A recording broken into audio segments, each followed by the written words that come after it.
malam, saudara. Selain informasi kebakaran melanda pemukiman padat penduduk di kawasan bantaran Kali Sindang, Koja, Jakarta Utara, kami masih punya sejumlah informasi lain, diantaranya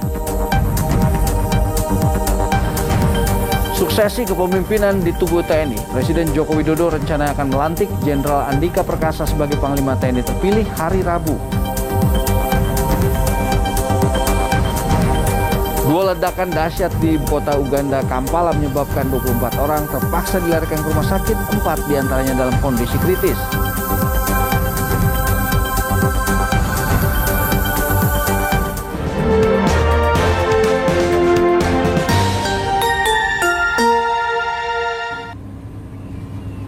Kebakaran melanda pemukiman padat penduduk di kawasan bantaran aliran Kali Sindang, Koja, Jakarta Utara pada Selasa petang.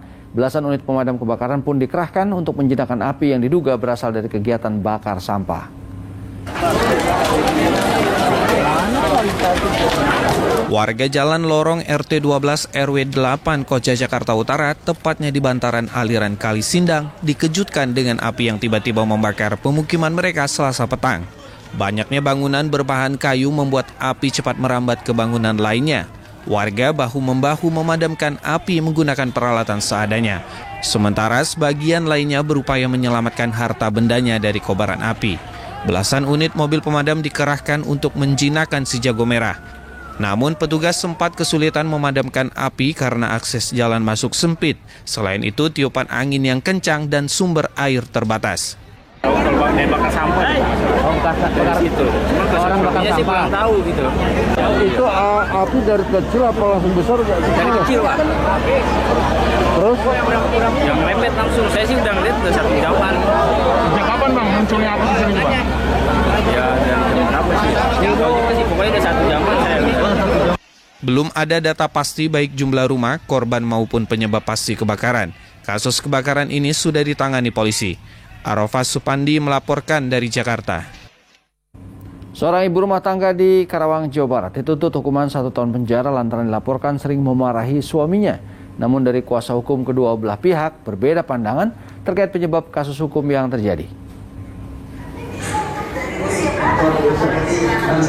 Dalam sidang penuntutan yang digelar di Pengadilan Negeri Karawang, Kamis 11 November lalu, seorang ibu rumah tangga bernama Valencia dituntut hukuman 1 tahun penjara dalam persidangan kasus kekerasan dalam rumah tangga psikis.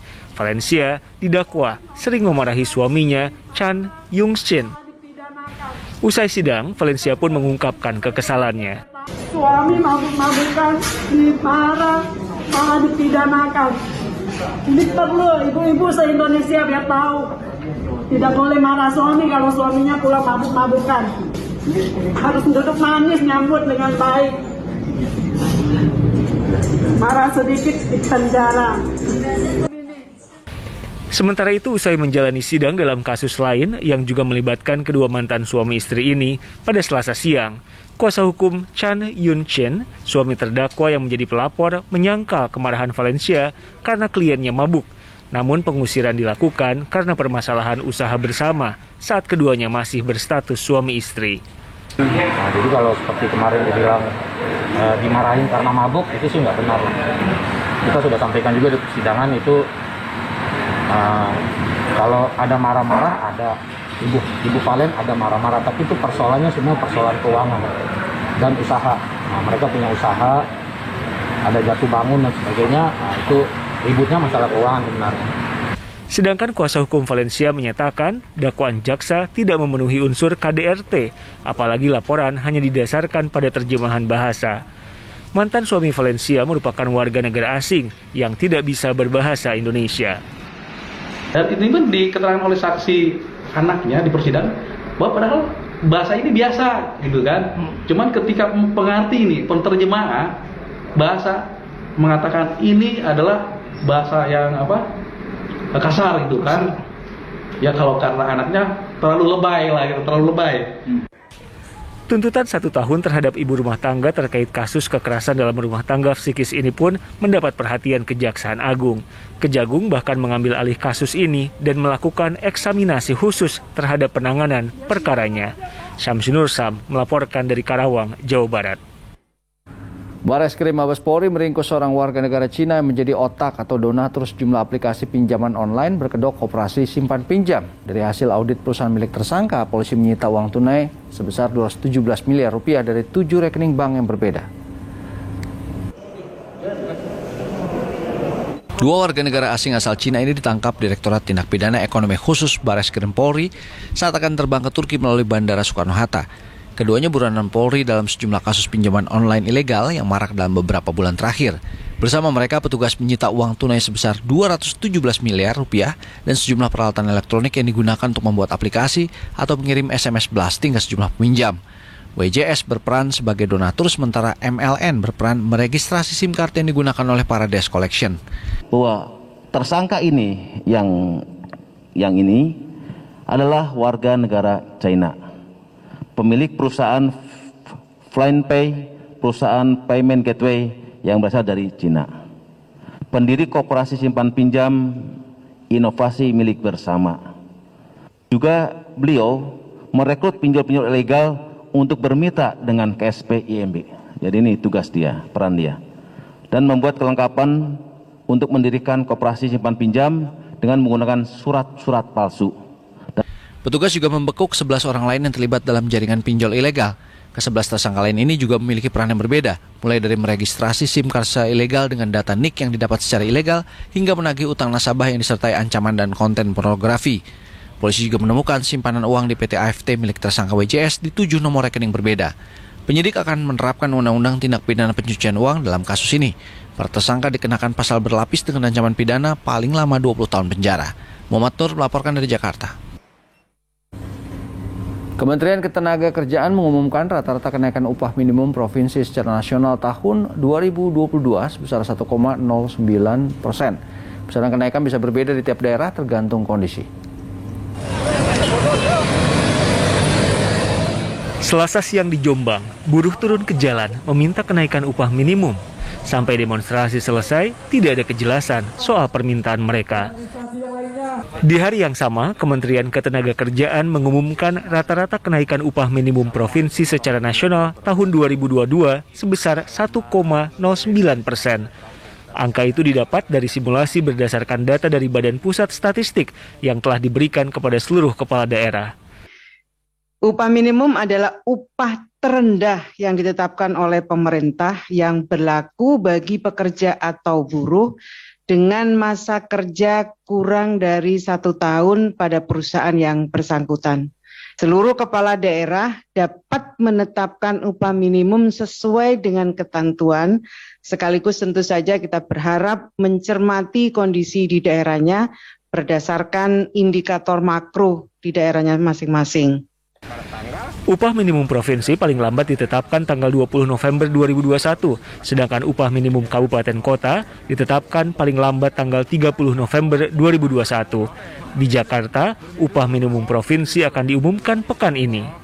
Insya Allah, ya penetapan UMP akan kita laksanakan di tanggal 19 hari Jumat. Oke. Untuk kenaikannya sendiri Pak? Nah, kalau untuk kenaikan insya Allah ada kenaikan. Untuk besarannya nanti tunggu saja di tanggal 19. Di atas 5% Pak? Hah? Di atas 5%? Pokoknya tunggu saja di tanggal 19. Saat ini upah minimum provinsi terbesar ada di Jakarta, jumlahnya 4,4 juta rupiah, sementara terendah di Jawa Tengah dengan besaran 1,8 juta rupiah. Tim Liputan 6 SCTV melaporkan. Sejumlah bangunan yang difungsikan sebagai tempat usaha di Jalan Kemang Utara, Kelurahan Bangka, Mampang Perapatan, Jakarta Selatan diketahui menyalahi aturan karena berdiri di atas saluran air. Disinyalir menjadi penyebab banjir, pemerintah kota pun langsung melakukan pemeriksaan.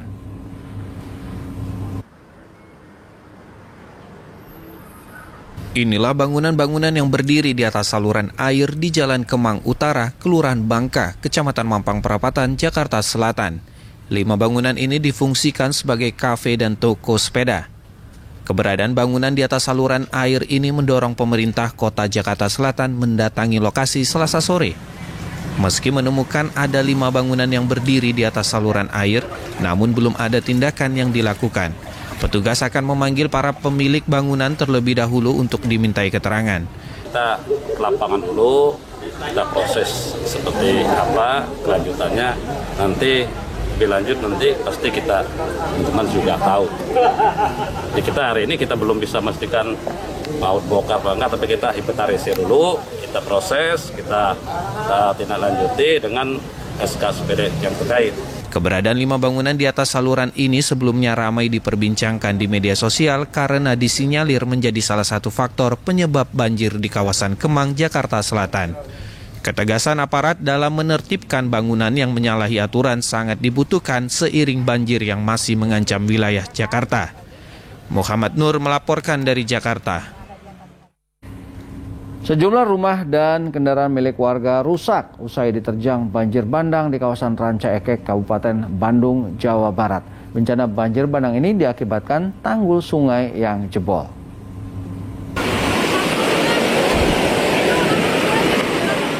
Inilah video amatir detik-detik banjir bandang menerjang Kampung Babakan Rawa, Kecamatan Ranca Ekek, Kabupaten Bandung.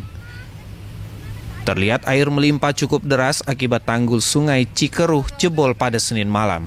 Derasnya air membuat sebuah sepeda motor hanyut bersama perabotan rumah. Namun 4 rumah warga rusak parah mulai dari dinding tembok jebol hingga nyaris ambruk. Warga mengaku panik karena air datang tiba-tiba. Semuanya ada di rumah, tapi udah ada air. Gimana pulang? Orang keluar atau gimana? Apa? Pada lari atau gimana? Lari ke tetangga. Diduga banjir akibat curah hujan tinggi di hulu kawasan Sumedang hingga membuat sungai Cikeruh meluap ke hilir dan tanggul jebol. Karena adanya hujan yang deras, baik di seputaran sini maupun dari hulu yang hujan deras. Kemudian di belakang saya inilah tempatnya tanggul jebol, karena tanggulnya masih sementara, kemudian debit airnya dan arus airnya cukup kuat sehingga mengakibatkan jebol, sehingga ada beberapa rumah yang rusak. Ada sekitar 4 rumah yang rusak tadi. Sementara itu, Selasa siang warga dibantu anggota TNI dan Satgas Citarum Harum berjibaku membersihkan lumpur dan reruntuhan bangunan. Kondisi rumah yang rusak juga menyebabkan 20 jiwa dari 4 keluarga terpaksa mengungsi ke lokasi aman. Muhammad Abbas melaporkan dari Kabupaten Bandung, Jawa Barat. Suksesi kepemimpinan di tubuh TNI, Presiden Joko Widodo rencananya akan melantik Jenderal Andika Perkasa sebagai Panglima TNI terpilih hari Rabu. Saat lagi sudah.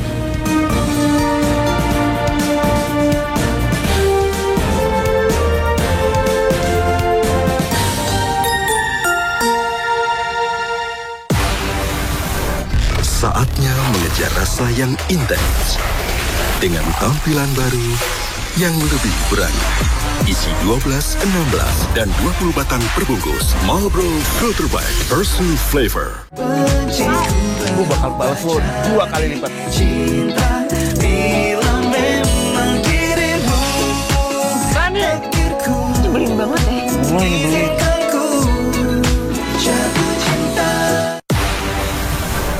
Saatnya mengejar rasa yang intens dengan tampilan baru yang lebih berani. Isi 12, 16, dan 20 batang perbungkus Marlboro Filter Black Personal Flavor.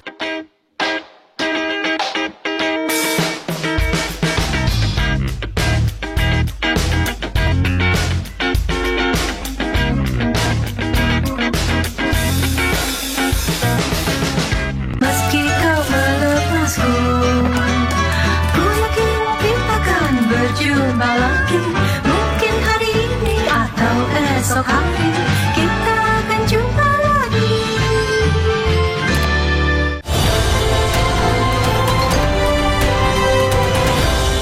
Meski kau melepasku, ku yakin kita akan berjumpa lagi.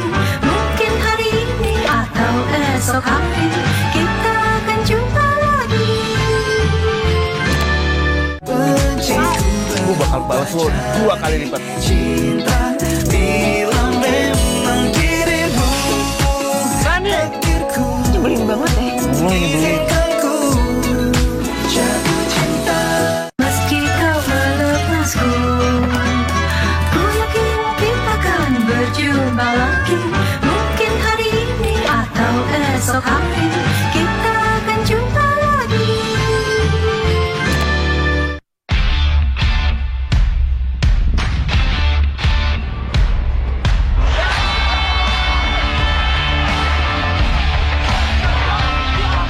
Lu sama gue ditakdirin buat bareng terus kayak benda dan bayangannya. Karena itu gue deketin dia. Jangan jatuh cinta sama Atta. Aku mau jatuh cinta sama siapapun itu hak aku. Aku gak suka sama Kak Ari.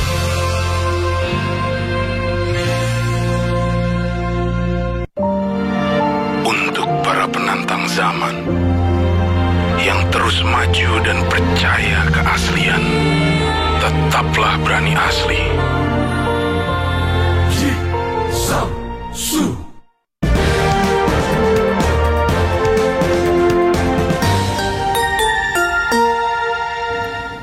Anda kembali menyaksikan Liputan Malam. Saudara, suksesi kepemimpinan di tubuh TNI sebentar lagi akan tiba. Rencananya Presiden Joko Widodo akan melantik Jenderal TNI Andika Perkasa sebagai Panglima TNI terpilih hari Rabu 17 November. Andika terpilih sebagai Panglima TNI setelah sebelumnya menjalani uji kelayakan dan kepatutan di Komisi 1 DPR.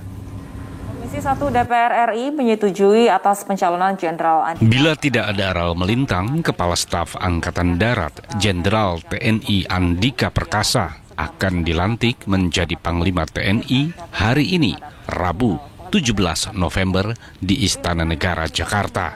Andika akan menggantikan Marsikal TNI Hadi Cahyanto yang telah memasuki masa purnabakti sejak 8 November lalu.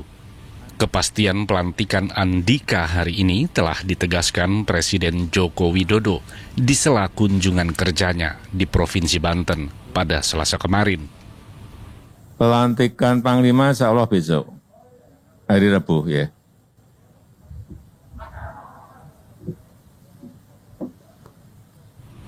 Namun menjawab ada tidaknya rencana perombakan kabinet, Presiden memastikan belum ada. Belum. Besok pelantikan Panglima aja. Usulan Presiden Joko Widodo menempatkan Andika yang juga mantan komandan pasukan pengawal Presiden sebagai Panglima TNI itu telah mendapatkan persetujuan dari Komisi 1 DPR. Saat itu Andika memaparkan 8 fokus atau prioritas kerjanya bila terpilih sebagai Panglima, termasuk menjadikan TNI sebagai bagian dari masyarakat Indonesia. Pertama saya adalah bagaimana membuat kita lebih memegang peraturan perundangan sebagai dasar kita, khususnya kami pelaku di bawah yang melaksanakan tugas-tugas yang diberikan oleh pemerintah maupun tugas-tugas yang menurut kami perlu dilakukan. Nah, itu aja, peraturan perundangan, karena itu bagi saya sangat penting. Kita nggak bisa lagi seenaknya atau bertindak seolah kita punya kewenangan. Yang kita akan lakukan ya sesuai dengan peraturan perundangan, benar-benar itu. Sementara itu, bursa posisi KSAD sepeninggal Andika mencuat nama Pangkostrat Letjen TNI Dudung Abdurrahman dan Kasum TNI Letjen Eko Margiono. Tim Liputan 6 SCTV melaporkan. Puluhan siswa dan tenaga pendidik SD Negeri 11 Pemecutan Denpasar menjalani tes PCR. Tes ini dilakukan secara acak sebagai upaya pencegahan COVID-19 pada peserta pembelajaran tatap muka ini disambut baik orang tua siswa. Penerapan protokol kesehatan menjadi kunci dalam pelaksanaan tes PCR acak di Sekolah Dasar Negeri 11 Pemecutan Denpasar. Sebelum tes PCR, siswa wajib mencuci tangan dan diukur suhu tubuhnya. Selanjutnya, secara bergilir, petugas kesehatan mengambil sampel swab para siswa, guru, dan pegawai sekolah. Swab PCR acak ini bertujuan untuk mengantisipasi munculnya kasus terkonfirmasi positif COVID-19 selama pelaksanaan pembelajaran tatap muka.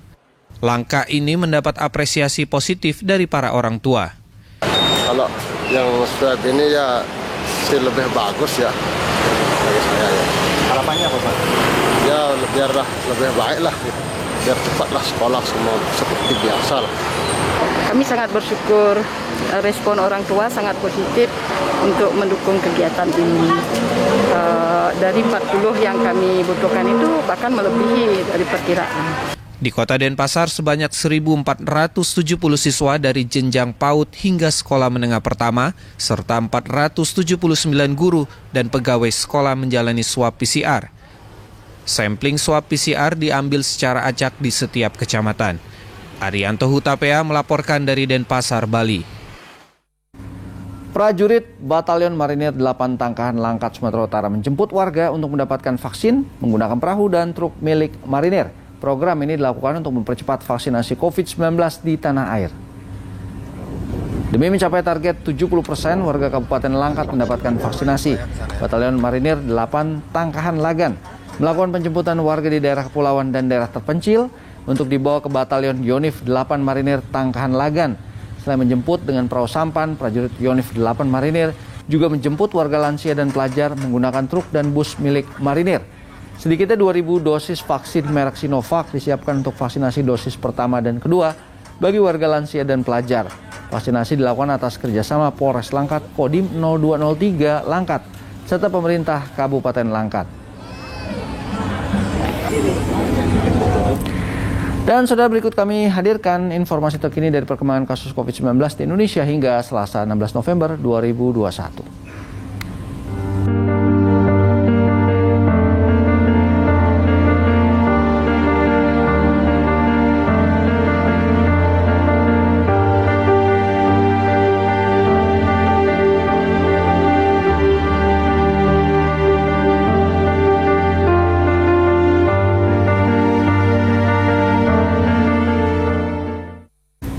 Selanjutnya, saudara, 2 ledakan dahsyat di ibu kota Uganda, Kampala, menyebabkan 24 orang terpaksa dilarikan ke rumah sakit, 4 diantaranya kritis. Saat lagi, saudara.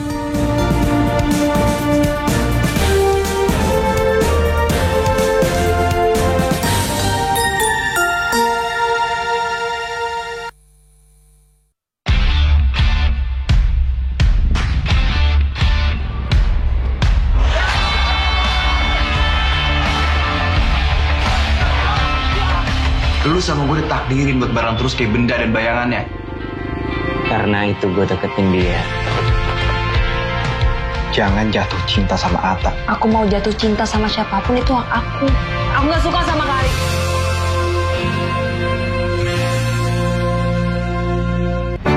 Bersama kita lindungi diri dan keluarga dari COVID-19 ini. Pemerintah siap melaksanakan vaksinasi. Standar keamanan yang tinggi menjadi kunci kalahkan pandemi. Garansi aman dan halal pun sudah diberikan oleh MUI. Vaksin melindungi diri, melindungi negeri.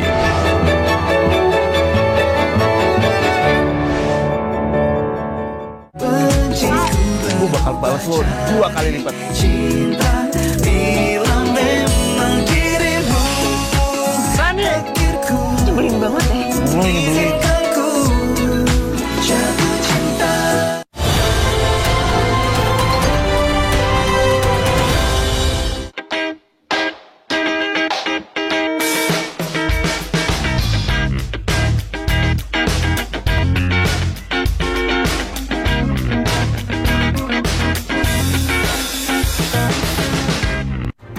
Bapak, Ibu, saudara-saudara, saat ini semua wajib pakai masker.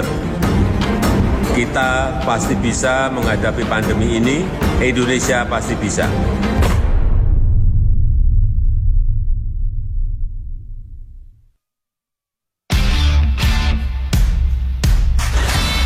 Lu sama gue ditakdirin buat bareng terus kayak benda dan bayangannya. Aku mau jatuh cinta sama siapapun, itu hak aku. Aku gak suka sama Kari.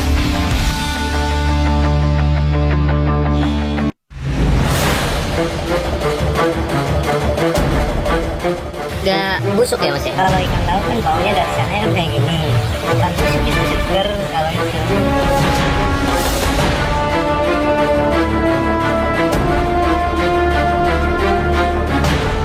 Tapi buat apa biasanya itu? Biasanya bebek. Buat ternak-ternak kayak gitu ya? Iya.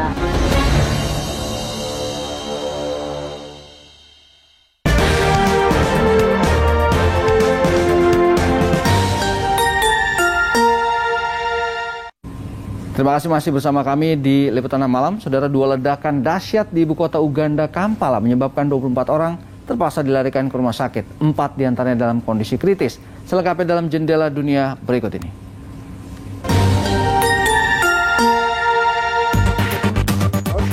Dua ledakan dahsyat menghantam ibu kota Uganda, Kampala, Selasa pagi menyebabkan kekacauan ketika orang-orang berlarian ketakutan karena menganggap ada serangan yang terkoordinasi. Satu ledakan terjadi dekat kantor polisi, satu lainnya di sebuah jalan dekat gedung parlemen. Ledakan dekat gedung parlemen menimpa sebuah bangunan rumah perusahaan asuransi dan menyebabkan beberapa mobil yang diparkir dekat situ ikut dilalap api. Sekurangnya 24 orang terpaksa dilarikan ke rumah sakit, 4 diantaranya dalam kondisi kritis. Belum jelas apakah ledakan itu berasal dari bom karena polisi belum berkomentar. Uganda memang dalam beberapa pekan terakhir mengalami serangkaian serangan bom yang menyebabkan 2 orang tewas. Salah satu serangan bom diklaim dilakukan kelompok Allied Democratic Force. Polisi di perbatasan Belarusia Polandia menyebut mereka diserang dengan lemparan batu oleh sejumlah migran yang berupaya menyeberang ke sejumlah negara Uni Eropa. Serangan ini dibalas dengan menembakkan meriam air kepada para migran. Akibatnya 1 orang petugas polisi luka cukup parah karena terkena lemparan batu para migran. Petugas ini dilarikan ke rumah sakit karena tengkorak kepalanya retak. Situasi ini menandai adanya peningkatan ketegangan dalam kasus migrasi dan krisis antar 2 negara secara politis yang mempertaruhkan nyawa ribuan warga migran. Migran dalam jumlah besar terjebak dalam tenda dengan udara yang membekukan di malam hari. Sejauh ini korban migran yang meninggal dunia mencapai 11 orang yang terus meningkat dari waktu ke waktu. Sekitar 300 orang terjebak semalaman di kendaraan mereka akibat longsor di sebuah jalan raya di British Columbia dan telah diselamatkan oleh heli pada hari Senin. Sementara aparat masih memastikan apakah ada orang yang jadi korban hanyut. Sejumlah jalan raya di British Columbia langsung ditutup karena hujan deras dianggap membahayakan pengendara. Banjir besar di provinsi menyebabkan kota Merritt sempat merencanakan melakukan evakuasi pada hari Senin dan juga memperingatkan 7.000 warganya untuk tidak menggunakan air keran dan toilet. Regent Street di London yang terkenal dengan keintiman Natalnya punya banyak teman tahun ini. Sejak 12 November, 20 jalan ikon di kota London telah mulai menyalakan lampu Natal mereka secara bersamaan. Di Oxford Street, bintang jatuh menerangi trotoar dalam pola silang. Banyak dari outlet-outlet besar yang terkenal bahkan belum menghias toko mereka dengan warna Natal. Namun semangat festival Natal terasa di sini. Dengan suhu yang terus turun jelang musim dingin jadi alasan kuat bagi orang-orang untuk berjalan-jalan menikmati suasana awal Natal. Di Covent Garden, pasar dan lingkungan sekitarnya dikondisikan untuk musim liburan. Sebuah pohon Natal besar berukuran 17 meter lengkap dengan 30.000 lampu dipersiapkan untuk menyambut pengunjung. Intinya, Covent Garden sudah siap dengan atmosfer Natal yang bisa dinikmati pengunjungnya. Di Carnaby Street, lebih dari 600 kupu-kupu dengan 2 dan 3 dimensi cahayanya berpendaran di atas udara. Setelah 2 tahun pembatasan akibat pandemi, pemilik usaha di London berharap lampu-lampu dan dekorasi Natal sanggup menarik perhatian pengunjung untuk datang ke tokonya. Ya, saudara, Liputan Malam kami akhiri sampai di sini. Jangan lupa untuk selalu menjaga protokol kesehatan meskipun sudah divaksin COVID-19. Pakai masker Anda, jaga jarak, serta hindari kerumunan dan juga mencuci tangan. Saya Joy Astro. Salam SCTV.